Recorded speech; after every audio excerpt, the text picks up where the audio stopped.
وہ ایک صاحب قربانی کے بارے میں پوچھنے لگے, قربانی کے بارے میں, یہ ابھی قربانی آنے والی ہے نا, تو اس میں بھی یہی اعتراضات, یار اتنا پیسہ غریبوں کو کھلا دیا جاتا ہے بھائی, ایک ایک گھر میں 2-2 لاکھ 1.5 لاکھ 1 لاکھ کی قربانی ہو رہی ہے, ایک جانور کٹتا ہے نا اور اس کا گوشت 3-4 دن میں کباب بنا کے کھا پی کے ختم. اتنا پیسہ اگر ہم IMF کو دے دیتے تو ہمارا اتنا قرضہ ادا ہو جاتا. اتنا پیسہ اگر ہم جہیز کے لیے جمع کر لیتے, لاکھوں بچیوں کی شادیوں کا انتظام, بولتے کیوں نہیں بھائی, ہو جاتا. بہرحال بہت کچھ ہو سکتا تھا نا. اتنا پیسہ ہم اپنے بچوں کی پڑھائیوں پہ لگا دیتے تو بچے, ہمارے ملک سے جہالت کا خاتمہ ہو جاتا. اتنا پیسہ یوں کر دیتے تو یوں ہو جاتا, یوں کر دیتے. اور اگر چلو گوشت ہی میں خرچ کرنا تھا, بھئی علماء کہتے ہیں نا غریبوں کو گوشت کھانے کو مل رہا ہے, تو اتنا پیسہ گوشت خرید کے اسٹاک کر دیتے اور پھر پورے سال آرام آرام سے تقسیم ہوتے. یعنی گورنمنٹ یہ اعلان کرتی بھائی قربانی کی مد میں سب اتنے پیسے جمع کرائیں, 50,000 ہم کرا دیتے, 1 لاکھ رفیع بھائی کرا دیتے, 1.5 لاکھ فلاں کرا دیتا, اور یہ کرا کے گورنمنٹ یا کوئی کمیٹی بن جاتی جو کہتی اب ہم ایک دن میں نہیں بلکہ پورے سال میں ڈیوائڈ کر کے جانور ذبح کر کے غریبوں میں بانٹتے رہیں گے, اس سے غریبوں کو فائدہ زیادہ ہوتا. بھئی 3 دن میں ہی آپ نے لاکھوں کروڑوں جانور کاٹ دیے, اس میں تو ضائع بھی بہت ہوتا ہے نا. ارے اس کو اسٹور کر کے, بھئی یہ گائے مفتی صاحب کی ہے, یہ گائے فلاں کی ہے, یہ گائے فلاں کی ہے, اب یہ بس اللہ کے نام پہ ہو گئی ہے, اب بوقت ضرورت بقدر ضرورت جب ضرورت ہوگی یہ گائے کٹتی رہے گی, راشن بٹتا رہے گا غریبوں میں. یہ 3 دن کے اندر اندر ہی کیوں, 3 دن کے اندر اتنا جانور جب آپ کاٹتے ہیں تو فائدے کے بجائے نقصان, بولو نا, زیادہ ہوتا ہے. معاشی لحاظ سے جانور کے گوشت کی قیمت بہت زیادہ اوپر چڑھتی ہے, جو ظاہری کیلکولیشن بتاتی ہے, حقیقت تو اللہ ہی جانتا ہے. ارے مجھے ایک بات بتاؤ نا یار, یہ بات بھی سمجھانا کوئی مشکل کام ہے. دیکھو آپ کے پاس 3 لاکھ روپے پڑے ہوئے ہیں یا 2 لاکھ روپے پڑے ہوئے ہیں, ماہرین معیشت کیا کہتے ہیں, وہ 2 لاکھ ایک دن میں خرچ کر لو یا پورے سال ڈیوائڈ کر کے خرچ کرو, زیادہ بہتر کون سا کیا عمل ہے, پورے سال ڈیوائڈ کرو. ایسا ہی ہے نا. تو آپ کے پاس اتنے جانور کروڑوں گائے بیل بکرے دمبے موجود ہیں, تو ماہر معیشت کہیں گے کہ 3 دن کے اندر کاٹ کے ان کے کباب بنا کے کھا جانا, اس سے بہتر ہے کہ ان کو پورے سال میں ڈیوائڈ کر دو. کچھ محرم میں کٹیں گے, کچھ سفر میں کٹیں گے, کچھ ربیع الاول میں کٹیں گے, اس سے گوشت کی قیمت بھی کیا رہے گی, ہمارے کنٹرول میں رہے گی, وافر مقدار میں غریبوں کو گوشت بھی ملتا رہے گا. عقل تو یہی کہتی ہے. اسی وجہ سے یہ لبرلز لوگوں کو بڑے اعتراضات ہوتے ہیں, یار یہ کون سی قربانی ہے یار, یہ کیا ہے یار, یہ کون سا طریقہ ہے یار, جانور لاؤ کاٹو, چاہ پہ کسائی لے گیا نکال کے, اور کھال جو ہے نا وہ فلان لے گئے اور پھر وہ کھایا پیا 3 دن ہلا گلا. کچھ لوگ اسٹور کر لیتے ہیں لیکن وہ بھی اپنے لیے کرتے ہیں, غریبوں کے لیے تھوڑی کرتے ہیں. محرم میں حلیم پکا دیا اس سے, بس اس کے بعد نہیں چلتا وہ. تو یہ کیا ہو رہا ہے. دوسری بات, گوشت خرید کے اگر وہ سستا پڑتا ہے, جانور خرید کے کاٹ کے کھایا جائے تو وہ اور زیادہ مہنگا پڑتا ہے. تو یہ کروڑوں روپے کا سرمایہ اس طرح بھی ہلاک ہو رہا ہے. ارے یہی بکرا آپ عام دنوں میں خریدو آدھی قیمت پہ ملے گا, بلکہ گوشت خریدو تو اور سستا ملے گا, اور گوشت بھی اپنی مرضی کا ملے گا. جو سری پائے کے عادی نہیں ہیں وہ سری پائے نہ خریدیں, لیکن یہی آپ بقرعید والے دن خریدو تو ڈبل قیمت پہ. کیا خیال ہے بھائی؟ اور اگر کاٹنا ہی تھا تو جو لنگڑے لولے جانور ہیں ان کو کاٹ دو, گوشت تو سب میں ایک ہی جیسا نکلتا ہے نا. ارے کسی کا جانور لنگڑا ہے, اندھا ہے, کاڑا ہے, کنکٹا ہے, وہ تو ویسے ہی گوشت پہ تھوڑی کوئی اثر پڑتا ہے. جانور اندھا ہو, گوشت تھوڑی اندھا ہے. لیکن شریعت نے کیا کہا, معذور جانور کی قربانی, بولو بھائی, نہیں ہے. یہ تو ایک اور اعتراض ہمارے لیے کھڑا کر دیا. تو اتنے سارے اعتراضات قربانی پہ ہوتے ہیں, ان سب کا ایک ہی جواب ایک حدیث میں موجود ہے. صحابی نے پوچھا یا رسول اللہ یہ قربانی کیا ہے؟ آپ نے فرمایا سنت ابیکم ابراہیم, تمہارے باپ ابراہیم کی سنت, بس اور کوئی لاجک نہیں ہے. جب اللہ نے ابراہیم علیہ السلام کو حکم دیا بیٹے کو ذبح کرو, تو اس کی کوئی لاجک سمجھ میں آتی ہے؟ ابھی تو گائے کاٹنے کا کہا جا رہا ہے, بیٹا کاٹنا تک کا تو کوئی تک بنتا ہے ہی نہیں. بھائی بیٹے کو کاٹنے کا حکم دیا جائے, یہ کسی لبرل کو آپ سمجھا سکتے ہو اس کی حکمت ہے؟ بھائی اقوام متحدہ کو قائل کر سکتے ہو کہ بیٹا کاٹنا بھی اس کی کوئی تک بنتا ہے اس کا؟ وہ مانیں گے؟ ہے بھائی کسی کو بھی بٹھا کے سمجھاؤ یار فلاں کو اللہ نے حکم دیا بیٹا کاٹو, تو آپ فوراً کہو گے یار ہو سکتا ہے وہ بیٹا چور ہو معاذ اللہ, یا وہ بیٹا اتنا بڑا مجرم ہو کہ اس نے کئی لوگ کاٹ چکا ہو. تو اب باپ کو کہا جا رہا ہے اس بیٹے کو کاٹو تاکہ مزید لوگ نہ کٹیں, ڈاکو ہو چور ہو ہے نہ. بھائی وہ بیٹا بھی کون ہے؟ اسماعیل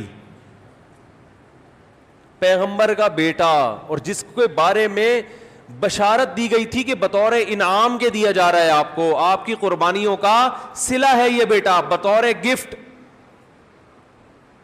جس کے اچھا ہونے میں دو رائے نہیں ہو سکتی. ایسے بیٹے کے بارے میں حکم دیا جا رہا ہے ابا کو کہ اس بیٹے کو کیا کر دو؟ ذبح کر دو. آپ کہہ سکتے ہیں ہو سکتا ہے بچے کا امتحان لیا جا رہا ہو کہ یہ بچہ کتنے پانی میں ہے, کاٹنے کا اصل حکم نہ ہو بلکہ اللہ دیکھنا چاہ رہے ہو کہ بچہ آگے سے رسپانس کیا کرتا ہے. تو بچے نے جواب کیا دیا تھا؟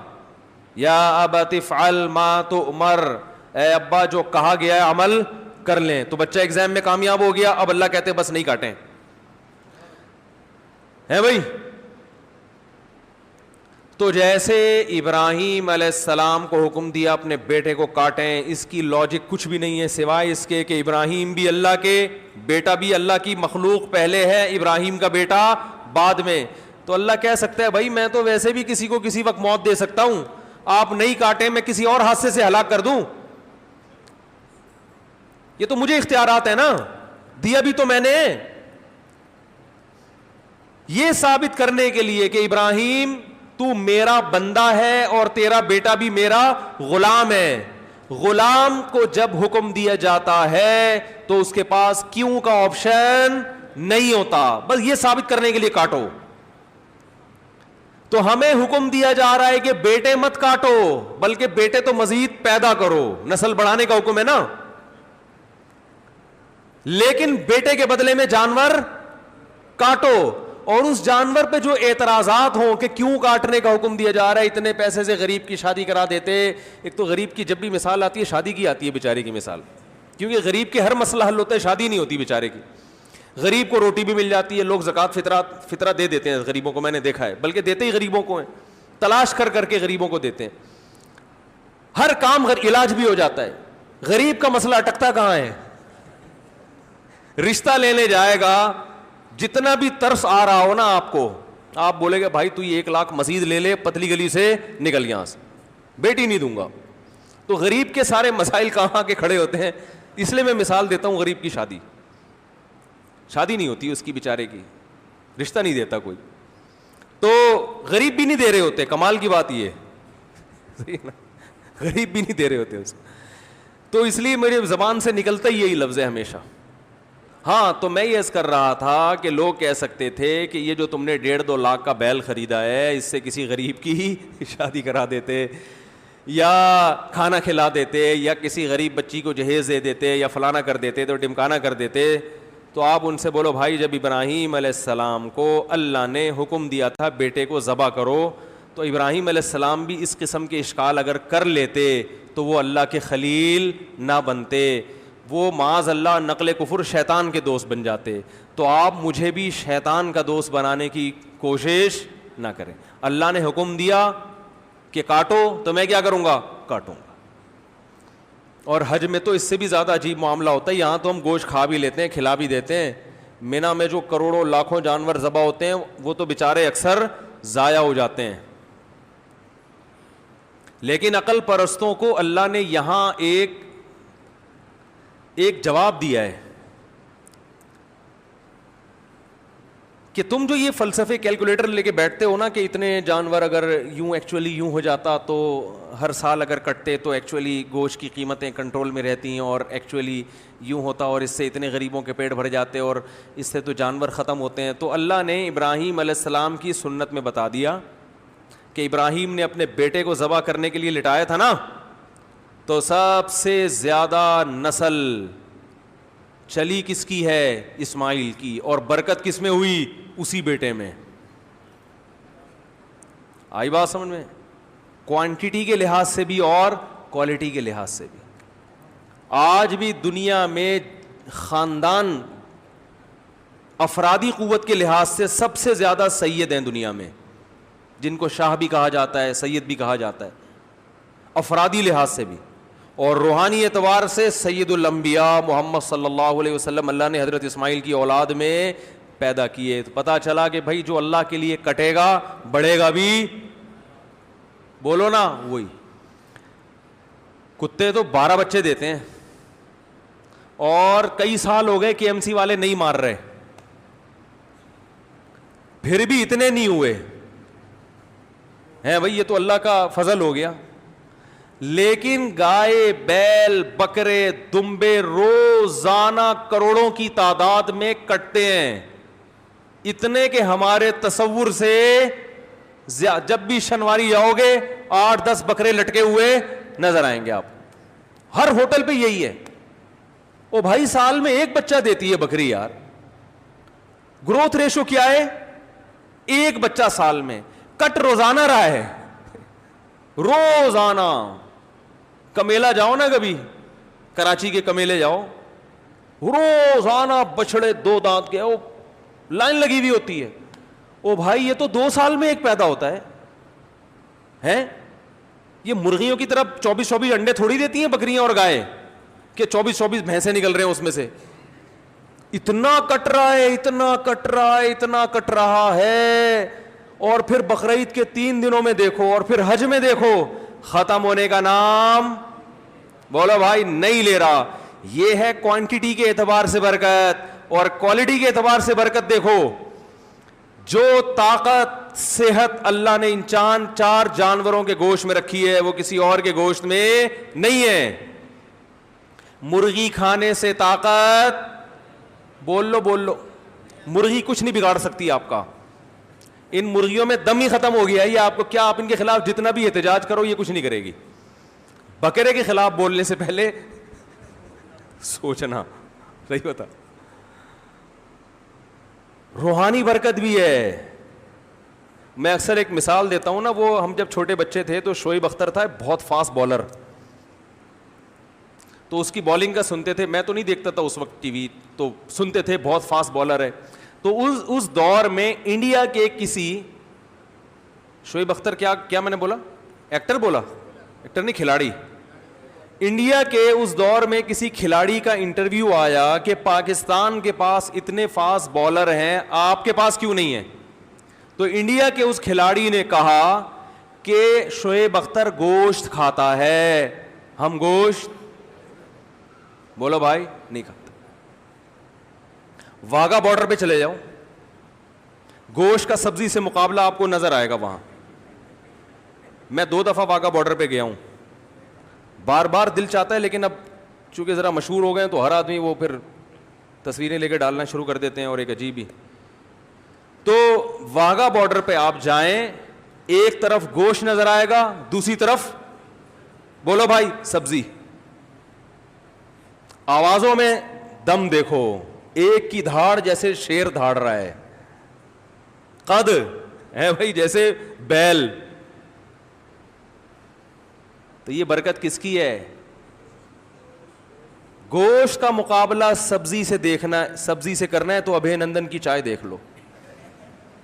ایک سبزی کھا کر اڑا تھا ہے بھائی ہوا میں, اور ایک بولتے کیوں نہیں یار, اس میں تو کوئی کچھ نہیں, کوئی پابندی نہیں ہے یار, آپ تو گوشت کھاتے ہو نا. ایک نے سبزی کھائے تھے ٹماٹر, جس پہ پھر ہم پہ پابندی لگائے گی کہ ٹماٹر پہ پابندی لگا رہے ہیں ہم. لگا دو پابندی, گائے پہ پابندی نہ لگانا. انڈیا نے دھمکی دی تھی نا ہم تمہارے ٹماٹر بند کر دیں گے, تو ہمارے یہاں تو ٹومیٹو کیچپ میں ٹماٹر نہیں ڈلتا. ہمارے یہاں تو ٹومیٹو کیچپ میں نہیں ڈلتا ٹماٹر, وہ پتہ نہیں کیا ڈل رہا ہوتا ہے. تو ٹماٹر بند کرنے سے ہمارا کوئی نقصان نہیں ہے.